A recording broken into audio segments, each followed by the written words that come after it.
The inner game, forging the mind of a success. There's a lie we've been told, a pervasive, subtle lie that has trapped more potential, wasted more talent, and crushed more dreams than any other.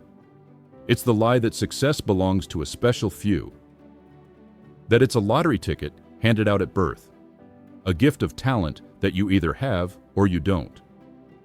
More than 50% of all CEOs of Fortune 500 companies had C or C averages in college.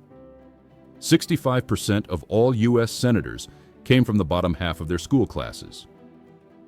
And get this, more than 50% of millionaire entrepreneurs never even finished college. What does this tell you? It tells you that the story you've been sold about talent being the golden key to the kingdom of success is, in fact, a carefully constructed cage. It's a cage that keeps you comfortable in your inaction. It whispers, "You're not talented enough, so why bother trying?" Or, even more dangerously, it tells the gifted, "You're so talented, you don't need to try." Both are paths to the same destination, a life of untapped potential. But what if I told you there's a different path? A path where success isn't a matter of chance, but a matter of choice? This isn't just a hopeful phrase, it is the fundamental mechanism of achievement. And the man who decoded this mechanism, who laid it out like a simple, repeatable formula, is John C. Maxwell. Maxwell isn't just a theorist. As a #1 New York Times best-selling author with over 31 million books sold, and recognized as the #1 leader in business by the American Management Association, he has spent a lifetime observing, teaching, and living the principles that turn ordinary people into extraordinary achievers. His book, Success is a Choice, isn't just another self-help manual. It is a blueprint. It is the dismantling of the great lie of talent and the construction of a new, empowering truth. In this audio summary, we will embark on a journey. We will not just read a book, we will dissect a philosophy. First, we will shatter the illusion of talent and uncover the real engine of success, your choices. We will then explore the internal world, how to ignite the unshakable belief, boundless passion, and focused energy required to start moving. Next, we will forge the tools of the successful, the disciplines of preparation, practice, and perseverance that turn effort into excellence. Finally, we will learn how to protect and multiply our success through the power of character, relationships, and teamwork. This is not about becoming someone you're not. It's about unlocking the person you were always meant to be. Are you ready to discover how? The great talent trap. Let's get one thing straight. Talent is not the secret. If talent alone were enough, why do you and I both know incredibly gifted people who are profoundly unsuccessful? You've seen them.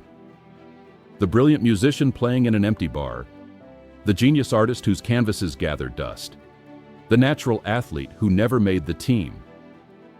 They all bought into the lie. They believed their gift was a guarantee, a free pass. But talent is never enough. Think of your talent as a high-performance engine. It's powerful, it's impressive, but without a driver, a steering wheel, and a destination, it's just a hunk of metal. It will sit there, idling, making noise, but going nowhere. The choices you make are the driver. They are what give your talent direction, purpose, and ultimately, power. Management genius Peter Drucker said that intelligence, imagination, and knowledge are essential resources, but only effectiveness converts them into results. And what is effectiveness, if not a series of deliberate, correct choices? The world wants you to focus on your weaknesses. It's a strange paradox, isn't it? Most people spend the majority of their time trying to fix what's broken in them. John Maxwell reveals a stunningly simple, yet revolutionary idea. Stop working so hard on your weaknesses. Imagine your abilities on a scale of 1 to 10. If you have a natural talent that's a 4, with immense effort, you might push it to a 6. You go from slightly below average to slightly above average.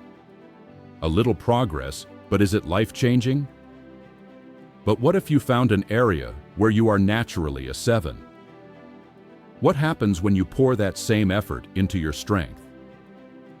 You have the potential to become a 9 or even a 10. You move from being good to being exceptional, from 1 in 10,000 to 1 in 100,000. This is not about ignoring self-improvement. It's about strategic self-improvement. It's about placing your bets on your best horse. So where should you focus your energy? On your choices. The key choices you make, completely separate from the talent you were born with, will set you apart. William Jennings. Brian said it perfectly. Destiny is not a matter of chance. It is a matter of choice. It is not a thing to be waited for. It is a thing to be achieved. Success is your choice. Right now. In this moment. Do you see how powerful that is? It's not in your DNA. It's not in your past. It's in the very next decision you make. This book outlines 14 of these key choices. Make them, and you can become the person you've always wanted to be. It's not magic. It's mechanics. The first choice. Unleashing belief. The single greatest obstacle to your success is not your competition, not the economy, not your boss. It's the person staring back at you in the mirror. It is your own belief in yourself. This is the first and most crucial choice. Lack of belief is a self-imposed ceiling on your potential. But here's the exciting part. When you choose to believe in yourself, you unleash a power that immediately takes you to a higher level. Let's talk about your potential. It's a picture of what you can become. Most of us live our lives like a 10-speed bike. But as cartoonist Charles Schulz said, most of us have gears we never use. We're saving them. But what for? We travel through life afraid to break a sweat, afraid to see what those top gears can do. Why is that? Because we have put a limit on what we think we can do, and in doing so, we have put a limit on what we can do. There's a powerful story about a man who died and met St. Peter. Being a military history buff, the man asked, "Say, Peter, who was the greatest general of all time?" St. Peter pointed to a man nearby. "That's him." The man was perplexed. "You must be mistaken," he said. "I knew that man on earth. He was just a common laborer." St. Peter replied, "That's right. He would have been the greatest general of all time if only he had been a general." How many of us are living as common laborers when we were born to be generals? How many of us are living like chickens when we were born to be eagles? There's a story about a farm boy who found an eagle's egg and placed it in a hen's nest. The eaglet hatched among the chicks and grew up thinking it was a chicken. It scratched in the dirt, clucked, and never flew more than a few feet off the ground. It felt strange stirrings inside, a pull toward the sky, but it ignored them. It was a chicken, so it had to act like one. One day, it saw a magnificent eagle soaring high above. In that instant, a deep longing ignited within it. It knew somehow that it belonged up there. It spread its wings, so much larger and stronger than its siblings, and it leaped. Unsteadily at first, but then, with growing power, it flew. It soared. It climbed. It had finally discovered its true self. That eagle is you. The chicken yard is the set of limiting beliefs you have accepted about yourself. Choosing to believe is the moment you look up and decide to fly. But how do you do it? It's a simple, powerful chain reaction. It starts with belief. Your beliefs determine your expectations. Your expectations determine your actions, and your actions determine your results. It all starts with that first link, belief. You must believe in your potential. You must believe that you have gears you've never used. You must believe in yourself. Psychologist William James said, "There is but one cause of human failure, and that is man's lack of faith in his true self." And you must believe in your mission. What you are doing matters. When you believe in what you are doing, it gives you the power to achieve it. As architect Frank Lloyd Wright said, "The thing always happens that you really believe in, and the belief in a thing makes it happen." Don't let your doubts dictate your destiny. Franklin D. Roosevelt warned, "The only limit to our realization of tomorrow will be our doubts of today." Your first choice is to starve your doubts and feed your belief every single day. This isn't a one-time decision. It's a daily commitment. It's the choice to be the eagle, not the chicken. The second choice, igniting your passion. What is the fuel that drives belief? What carries people through failure, past critics, and over impossible obstacles? It isn't talent. It isn't even a plan. It's passion. Passion is the fire that provides the energy. I have never met a passionate person who lacked energy. Have you? Think about this. Passion is more important than a plan. A person with immense passion and a mediocre plan will outperform a person with a brilliant plan and no passion. Every single time. Why? Because passion creates its own momentum. It turns "I have to" into "I want to." It's the difference between dragging yourself to the finish line and sprinting through it. But here's the trap most people fall into. They chase money, thinking it will lead them to passion. I'll just work this job I hate for a few years. Make enough money, and then I'll do what I love. Sound familiar? A fascinating 20-year study of 1,500 people revealed a startling truth. The group was split into two. Group A, 83% of them, chose a career to make money now so they could do what they wanted later. Group B, the other 17%, chose to pursue what they loved now and worry about the money later. Now, for the interesting part. Guess what they discovered? At the end of the 20 years, 101 people from the study had become millionaires. And here's the kicker. Of those 101 millionaires, 100 of them came from Group B. 100 out of 101.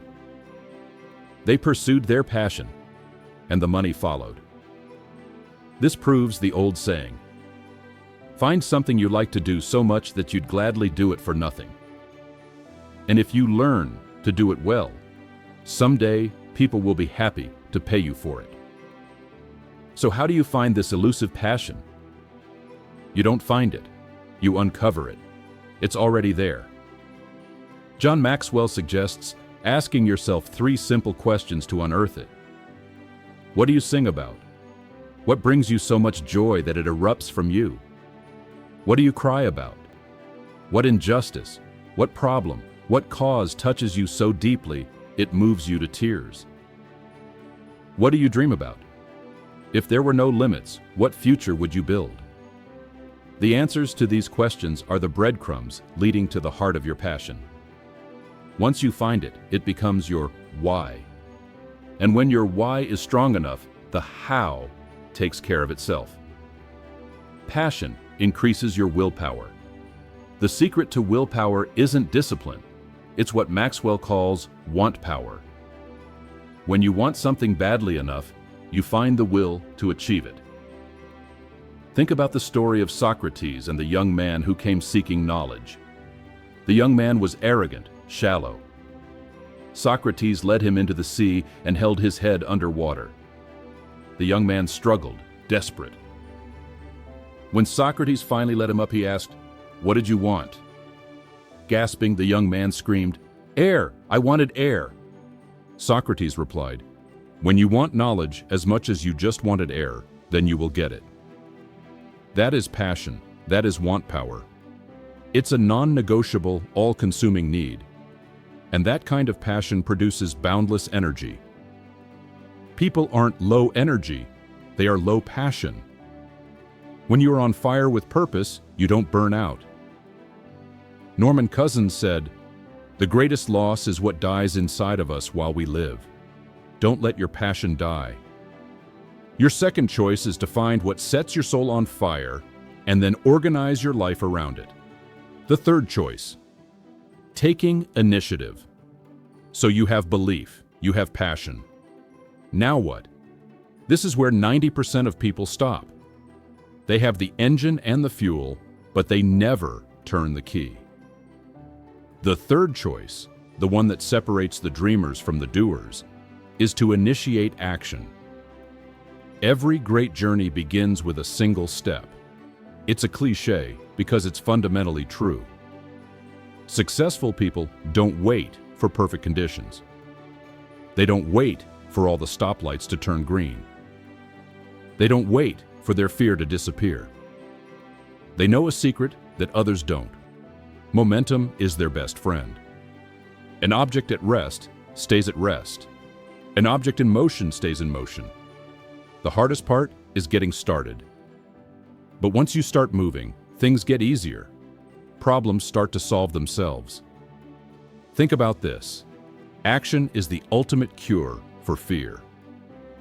Author Norman Vincent Peale said, "Action is a great restorer and builder of confidence. Inaction is not only the result, but the cause of fear." Imagine standing on the edge of a high diving board. The longer you stand there, thinking about the height, the cold water, the impact, the more your fear grows. It paralyzes you. But what happens the second you jump? The fear vanishes. It's replaced by the reality of the action. Dan Ryland, a friend of Maxwell's, went skydiving. He said the fear as the plane climbed to 11,000 feet was almost unbearable. The moment the door opened, the fear went through the roof. But he told Maxwell something incredible. The second he jumped out of the plane, all the fear was gone. In that instant of action, fear had no room to exist. Do you see the power in that? If you want to conquer your fear, you must move toward it. You must take action. But so many of us wait. We wait for the perfect time. We wait for someone else to motivate us. We love tomorrow more than we love today. There's a devastating poem by Edgar Guest about a man whose life was a mountain of things he intended to do. Tomorrow. He was going to be kind, write letters, achieve greatness. Tomorrow. But tomorrow never came, and all he left behind was the ghost of his potential. The wise man does at once what the fool does finally. You must accept responsibility for your own life. Stop blaming your circumstances. Stop waiting for the financial tooth fairy to magically grant you success. Your life doesn't get better by chance, it gets better by change. And change requires action. So how do you start? You break it down. An overwhelming task can be paralyzing. But any large task can be broken into smaller, manageable parts. Divide it, prioritize it, order it. Then take the first, smallest step. Don't think about the entire staircase. Just focus on step one. The journey of 1,000 miles begins not with a map, not with a plan, but with that first, single, decisive step. Your third choice is to take that step. Now, the fourth choice. Focusing your energy. Have you ever felt like an octopus on roller skates? That's John Maxwell's brilliant metaphor for talent without focus. There's a lot of movement, a lot of energy being expended, but it's chaotic, directionless, and ultimately ineffective. You're busy, but are you productive? You're moving, but are you making progress? This is the curse of the unfocused life. We live in a world of infinite distractions, a culture that pulls us in 1,000 different directions. And the result? We end up, as Don Marquis wrote, not knowing what we want, but being willing to go through hell to get it. What is the antidote to this chaos? The fourth choice, focus. True focus is not about saying yes to one thing. It's about saying no to 1,000 other things. It's about taking all your scattered energy and channeling it into a single, powerful beam. Think of sunlight. Diffused, it provides gentle warmth. But when you use a magnifying glass to focus that same sunlight onto a single point, what happens? It creates fire. That is the power of focus. Here's the counterintuitive magic of focus. What you focus on expands. It seems like a paradox, doesn't it? By narrowing your view, you widen your perspective. Have you ever considered buying a specific model of car, and then suddenly you start seeing it everywhere? The cars were always there.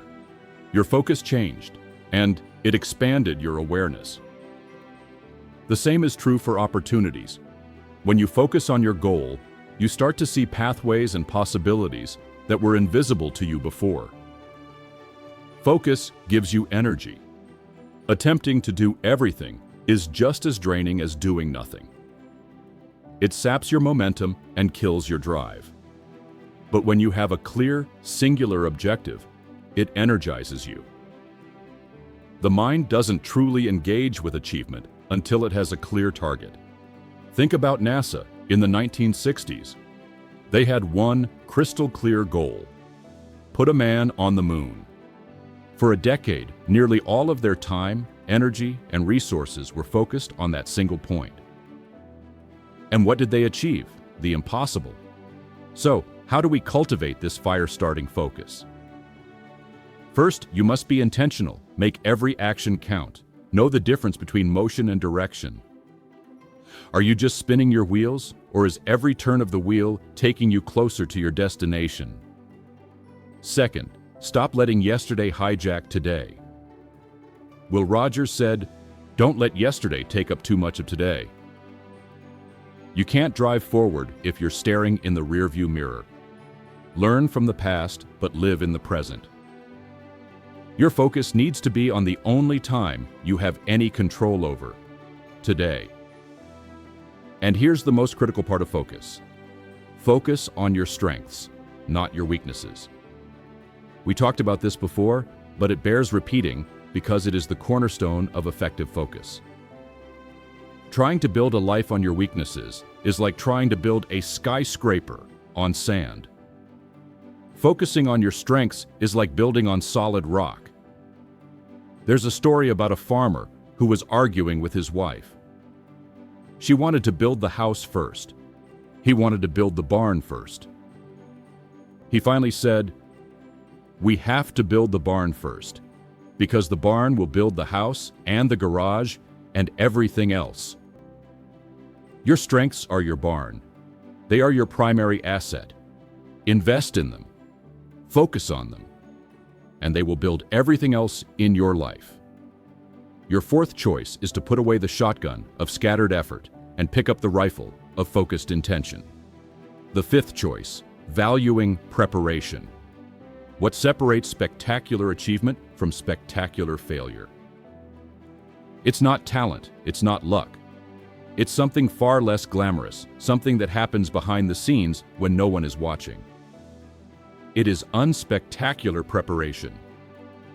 Successful people live by a simple motto: all's well that begins well.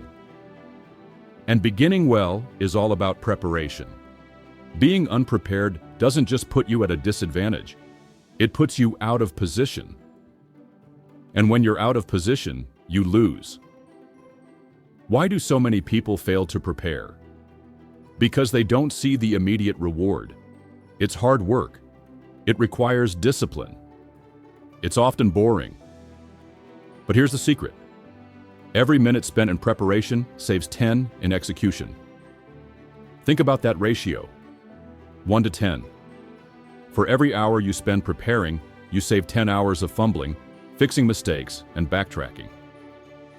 Consider the legendary expedition of Lewis and Clark.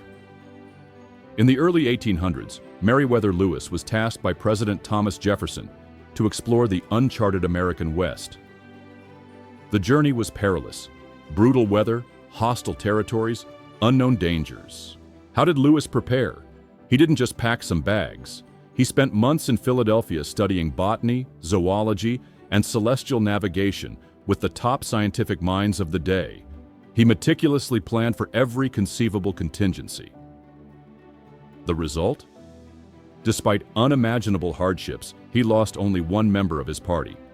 And that was likely to a ruptured appendix, something no amount of preparation at the time could have prevented.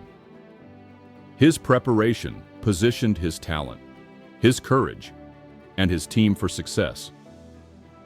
Preparation is not an event, it's a process. You don't just get prepared once, it's a daily, ongoing discipline. Legendary basketball coach John Wooden said the best way to improve your team is to improve yourself. This is a continuous process of learning, growing, and sharpening your tools. Abraham Lincoln understood this better than anyone. He famously said, "If I had 8 hours to chop down a tree, I'd spend 6 sharpening my axe." Most people would grab the axe and start swinging wildly, exhausting themselves with a dull blade. The successful person knows that the real work is done before the first swing. And here's the crucial truth: preparation precedes opportunity. Luck, as Oprah Winfrey says, is simply preparation meeting opportunity. The opportunity will come. The question is, will you be ready? Once the door opens, it's too late to start getting ready. You must be prepared before it opens. So how do you prepare like a champion? You can use a simple 3-step model from the world of professional golf, a pre-shot routine that applies to any area of life. Assessment. Am I evaluating the situation correctly? Where am I going? How far is it? What are the conditions? What will it take to get there? This is about gaining clarity. You can't hit a target you can't see. Alignment. Am I lined up correctly? It's no use climbing the ladder of success only to find it's leaning against the wrong building. Are your actions, your values, and your goals all pointing in the same direction? This is about ensuring congruence. Attitude. Am I visualizing correctly? After you've assessed and aligned, the game is won or lost in your mind. You have to see yourself succeeding before you actually do. You have to believe. This is about cultivating confidence. This isn't complicated, but it is profound. Your 5th choice is to embrace the discipline of preparation. It's the choice to sharpen your axe before you try to fell the tree. It's the choice that turns hopefuls into winners. The 6th choice, embracing practice. There's a simple, unshakable fact of life. You will play at the level at which you practice. Consistently good practice leads to consistently good performance. It's the grindstone that sharpens talent into a razor's edge.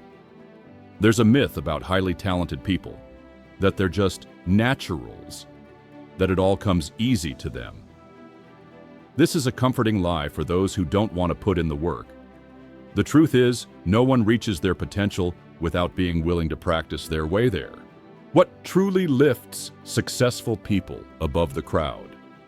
John Maxwell boils it down to 4 simple words: a little bit more. They do everything that's required of them, plus a little bit more. That little bit more is forged in the fires of practice. Why is practice so powerful?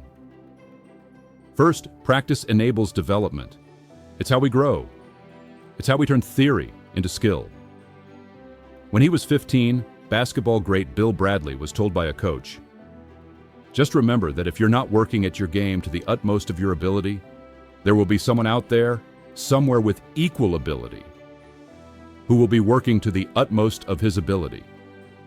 And one day, you'll play each other, and he'll have the advantage." Practice is how you claim that advantage. Second, practice leads to discovery. It's in the repetition, in the warm-ups, that you learn the nuances of your craft. You discover that your performance can always be improved.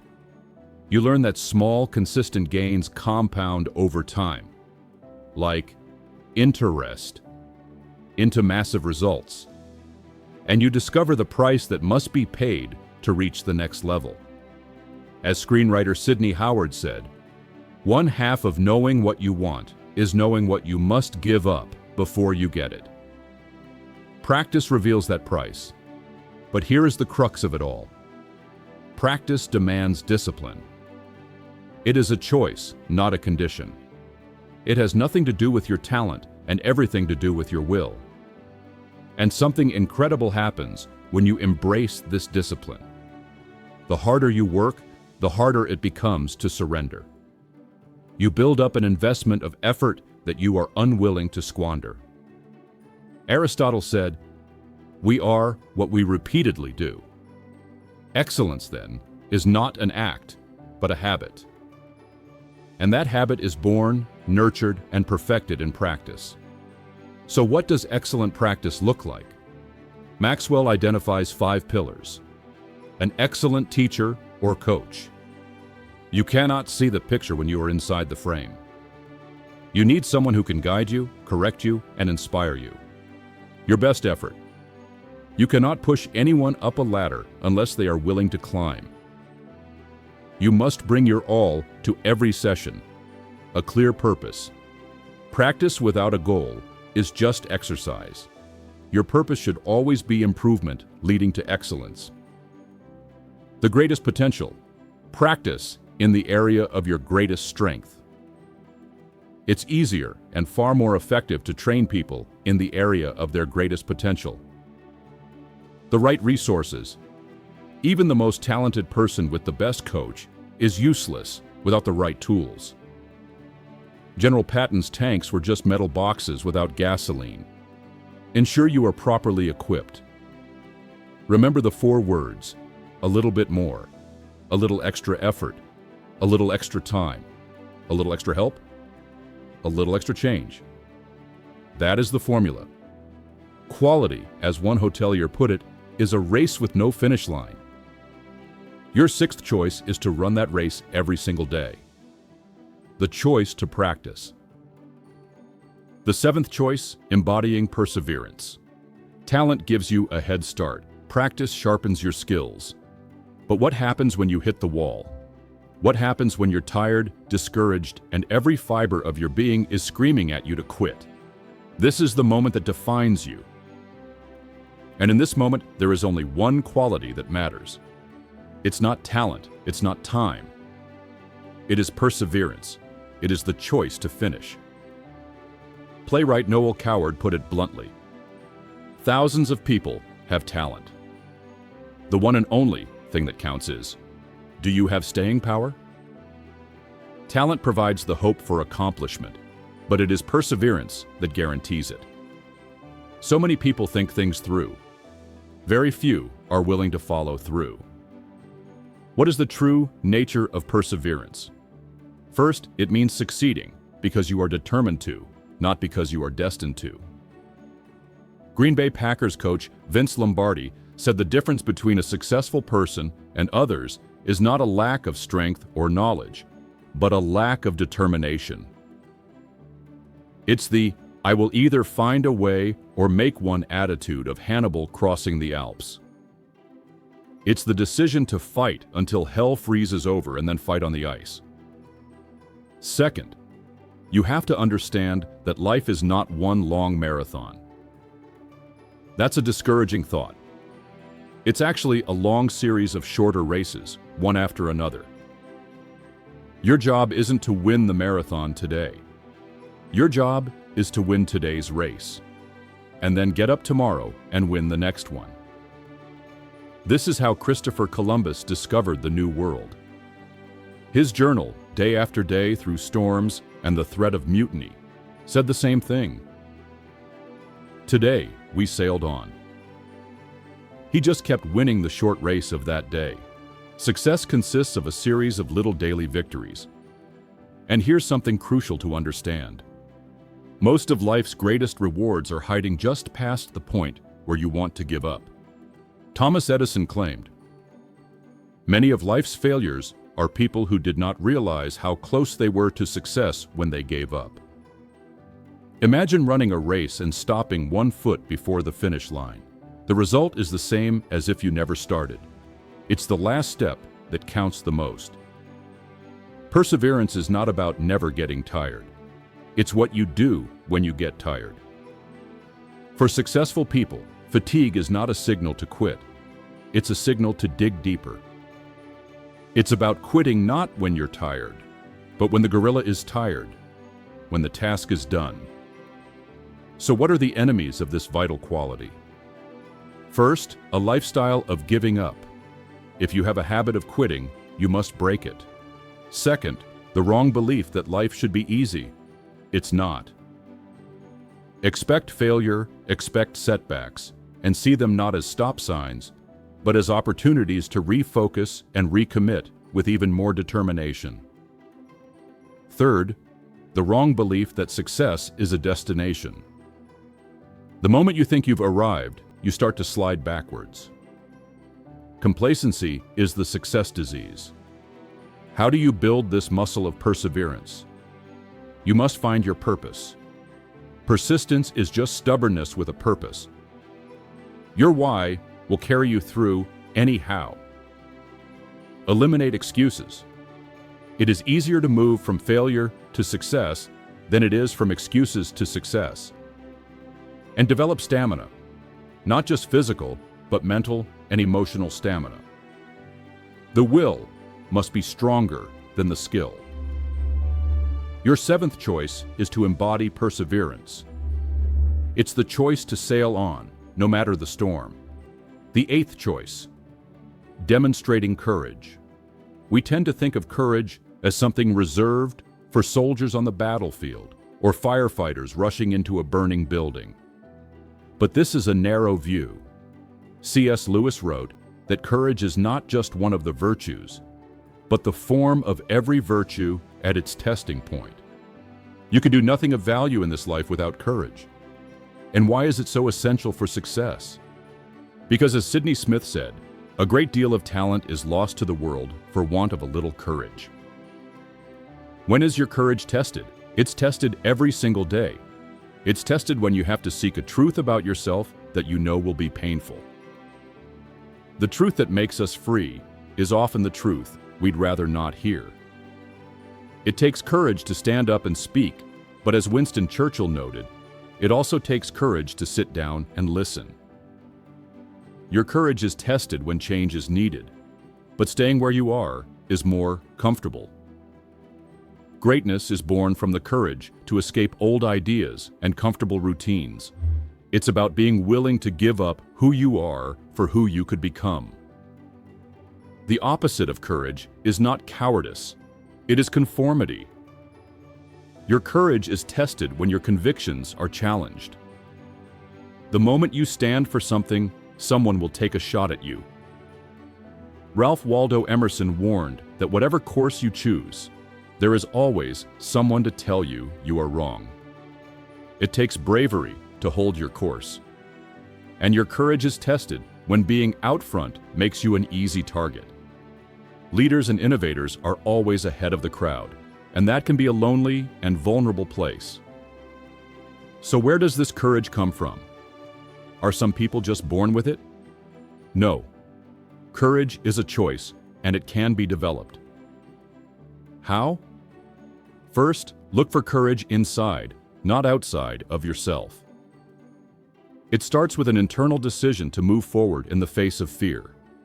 Second, you grow in courage by doing the right thing instead of the expedient thing. Every time you choose principle over popularity, you strengthen your courage. Third, take small steps of courage every day. Have the courage to apologize, the courage to try something new, the courage to be gracious in defeat. These small daily investments build a formidable reserve of bravery. Finally, understand this. A leadership position won't give you courage, but courage can make you a leader. People are naturally drawn to and will follow those who display courage. Your life will expand or shrink in direct proportion to the courage you display. There is no other way to reach your potential. Your eighth choice is to be brave. not because you aren't scared, but in spite of it. The ninth choice, becoming more teachable. Here we arrive at a dangerous paradox for talented people. If you are highly gifted, you may have the toughest time with this next choice, the choice to be teachable. Why? Because it's easy for talented people to think they know it all. And the moment you think you know it all, your growth stops dead. John Wooden's timeless wisdom says it all. It's what you learn after you know it all that counts. Teachability is not about your IQ or your mental capacity. It's 100% about your attitude. It is the hunger to discover, the desire to listen, the willingness to learn, unlearn, and relearn. If you stop learning, you stop growing, and if you stop growing, you stop succeeding. It's that simple. So what's the number one enemy of teachability? It's not stupidity, it's pride. Pride is the deadly sin of superiority that closes your mind to new ideas. It seals your ears to feedback. It prevents you from admitting mistakes, and therefore from learning from them. And it keeps you chained to the status quo, because you become emotionally invested in proving that the way you've always done things is the right way. Pride is the self-erected wall that locks you out of your own future potential. How do you tear down this wall? First, you must recognize and admit your pride. C.S. Lewis said the first step to acquiring humility is to realize that one is proud. If you think you are not conceited, he wrote, it means you are very conceited indeed. Second, express gratitude often. Grateful people cannot be prideful people. Gratitude focuses on what you have been given. Pride focuses on what you think you deserve. And third, learn to laugh at yourself. People who take themselves too seriously are often compensating for insecurity. The ability to laugh at your own mistakes is a sign of profound humility and self-awareness. Once you've tackled pride, how do you actively cultivate teachability? Learn to listen. It takes two to speak the truth, one to speak and one to hear. Abraham Lincoln became one of history's greatest leaders because he was an avid listener. He called his meetings with everyday citizens his public opinion baths. He was constantly learning. Understand the learning process. It's a loop. Act, evaluate your mistakes. Find a better way. Act again. The goal of learning is action, not just knowledge. And finally, ask yourself the hard questions. Am I open to other people's ideas? Do I listen more than I talk? Do I readily admit when I'm wrong? Do I act defensive when criticized? Your honest answers will reveal your true teachability quotient. Thomas Edison, one of history's greatest inventors, was complimented on his genius. He replied, "I guess I'm an awfully good sponge. I absorb ideas from every course I can. The ideas which I use are mostly the ideas of other people who don't develop them themselves."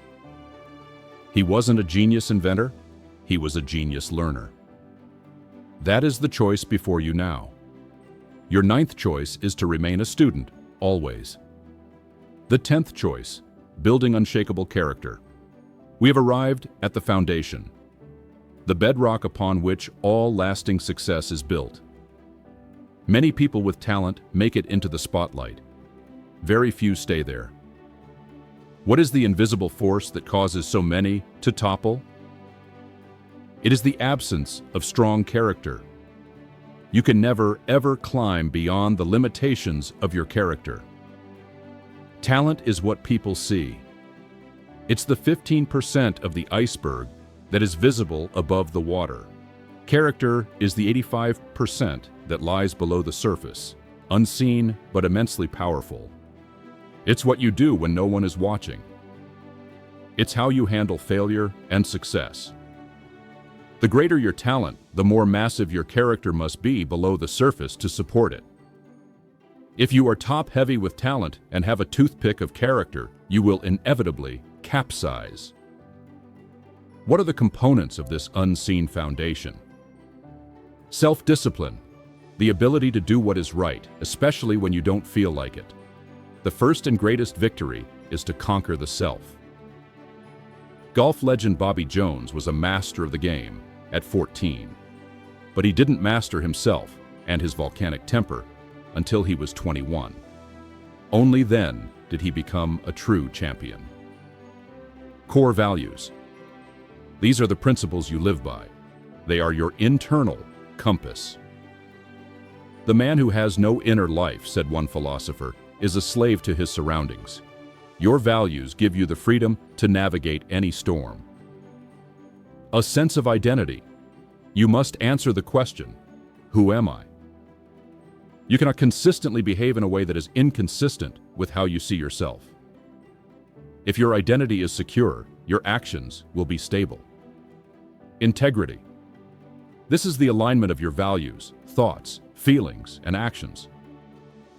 It's when the person you are on the inside is the same as the person you are on the outside. When asked how Mahatma Gandhi could speak for hours without notes, his assistant explained, "What he thinks is what he feels. What he feels is what he says. What he says is what he does. He does not need notes." That is the power of integrity. Why is this so important? Because your character communicates. It communicates consistency. It communicates influence. True influence is earned through character, not demanded by position. And it communicates longevity. Talent can get you to the top, but only character will keep you there. So how do you build it? You don't give up or give in to adversity. Helen Keller said, "Character cannot be developed in ease and quiet. Only through experience of trial and suffering can the soul be strengthened. You make small, right choices, even when it costs you, over and over again." Martin Luther King Jr. taught that we must take positions not because they are safe or politic or popular, but because conscience tells us they are right. And you make this your goal. Character is not a gift, it is a choice. And it is the most important choice you will ever make to protect everything else you build. The final choices, the power of we. Up to this point, the choices have been largely internal, but no one succeeds alone. The final choices are about connection. They are about recognizing that your greatest potential is unlocked through others. The 11th choice is to cultivate good relationships. Nothing will influence your talent as much as the people you surround yourself with. They will either lift you up or drag you down. They add to your energy or they subtract from it. The relationships in your life will make you or break you. Make the choice to invest in people who believe in you, who challenge you, who make you better than you are. And just as importantly, cut ties with those who drain you, criticize you, and hold you back. Life is too short to spend it with people who are pulling you in the wrong direction. The 12th choice is to commit to responsibility. Nothing adds muscle to talent like responsibility. It's the quality that all successful people have in common. Responsible people get things done. They finish what they start. And because of that, they are given more opportunities. Responsibility is the key that unlocks the door to greater ability and greater influence. Take responsibility for your life, your actions, and your attitude. Stop playing the blame game. Your life is in your hands. And the final choice, the 13th choice, is to lean into teamwork. In the movie Rocky, Rocky says of his girlfriend Adrian, "I've got gaps. She's got gaps, but together we've got no gaps." That is the essence of teamwork. You are not perfect. You have weaknesses. The best way to handle them is to partner with people who are strong where you are weak. One is too small a number to achieve greatness. Teamwork divides the effort and multiplies the effect. It's not about you, it's about the mission. It's about putting the team first. These are the choices, They are not easy. They require daily commitment, discipline, and courage. But they are available to you, right now. Your life, your choice. We began with the lie that success is for the talented few. We end with the truth. Success is for the dedicated few. It's for those who choose to believe when it's easier to doubt. Who choose to ignite their passion when it's easier to be passive. Who choose to act when it's easier to wait. We have learned that focus is the fire that ignites our energy, that preparation is the sharpening of the axe, and that practice is the daily discipline of a little bit more. We've discovered that perseverance is about winning the short race of today, that courage is the form of every virtue at its testing point, and that teachability is what we learn after we think we know it all. And finally, we understand that this entire structure rests on the foundation of character and is amplified through the power of relationships, responsibility, and teamwork. The hand you were dealt in life, your natural talent, that is not up to you. That is God-given. But what you do with that hand, how you play the cards you were given, that is determined entirely by your choices. Life is a matter of choices, and every choice you make makes you. So the question is not, are you talented enough? The question is, are you willing to choose? The power is not in your gift, it is in your grasp. This has been the core wisdom of John C. Maxwell's Success is a Choice. Don't let this be just another interesting audio you've heard. Let it be the moment your choices change. If this summary has resonated with you, I urge you to pick up the full book. Dive deeper into these principles. Make them a part of who you are. Your journey of success doesn't end here. In fact, it's just beginning. Choose to make it a masterpiece.